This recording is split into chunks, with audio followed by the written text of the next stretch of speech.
जहां से हमने शुरू किया है, अगर उसके लड़ाई में कहीं पर भी मेरी कोई कमी हो तो आप जरूर बताइएगा। जब से मैंने पढ़ाना शुरू किया मेरे भाई, यहां पर थोड़ी सी मैं आपको एक झलक दिखा देता हूं ताकि आप ये समझ पाओ कि आदित्य रंजन कौन है, क्या है, उन्होंने बच्चों के लिए कितनी आवाज उठाई है। तो 2023 की जब एसएससी में एक एज रेकनिंग को लेकर के काफी ज्यादा इशू आता है और उनसे एक ही हम लोग विनती करते हैं कि 1 जनवरी से मेरे भाई आप एज की गिनती करो। उस समय भी यहां पर चंद बच्चे इकट्ठे हो रहे होते हैं सीजो कॉम्प्लेक्स में और वहां पर भी मैं पहुंचता हूं।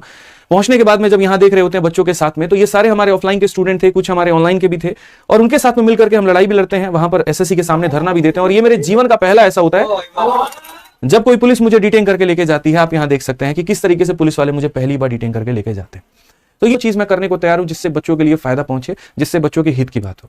उस समय भी हमने अपनी लड़ाई लड़ी, मुझे डिटेन किया गया, विक्रमजीत सर को डिटेन किया गया, पूरे दिन रखा गया एक ग्राउंड में और शाम को छोड़ दिया गया। हाँ, उस समय कोई एफआईआर मेरे ऊपर में नहीं हुई थी।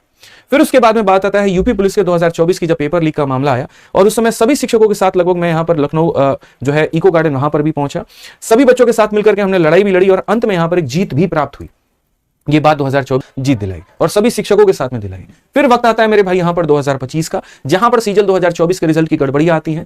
पहला कदम हमारा ये होता है कि हम सीधा ऑफिशियल रूप से जाकर के चेयरमैन से मीटिंग करें, वहां पर अपनी बातों को रखें। और मेरे साथ में कई सारे शिक्षक, जिसमें आप देखोगे यहाँ पे अमन वशिष्ठ सर भी होते हैं, काफी सारे शिक्षक होते हैं, बहुत सारे टीचर्स होते हैं। हम वहां मिलकर के ग्राउंड पर ये सारी बातें भी रख रहे होते हैं। ये बातें मेरे भाई यहाँ पर 2025 की जो सीजल 2024 की हमारी लड़ाई थी, हम वहां भी धरने पर बैठे, हम वहां भी जमीन पर बैठे, वहां पर भी हमने सरकार को अपनी बातें सुनाई।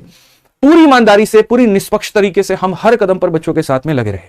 फिर उसके बाद में आता है कि भाई एक बार हमने चेयरमैन ऑफिस के सामने धरना दे दिया, उन्होंने बातों को नहीं सुना। हमें लगा कि भाई दूसरा तरीका क्या अपना चाहिए। तो पूरे मुखर्जी नगर में 2-3 ही ऐसे इंस्टीट्यूट थे, ठीक है, जिसमें क्रिस्टोफर सर का था, मेरा था, भारती सर का था और यही लोग थे जिन्होंने अपने बच्चों को बसों के अंदर में भर करके एसएससी ऑफिस तक ले गए। वहां जाने के बाद एनआईए के कारण मेरे भाई वहां प्रोटेस्ट नहीं हो पाया, तो फिर मुखर्जी नगर में आकर के हमने धरना दिया। ये जो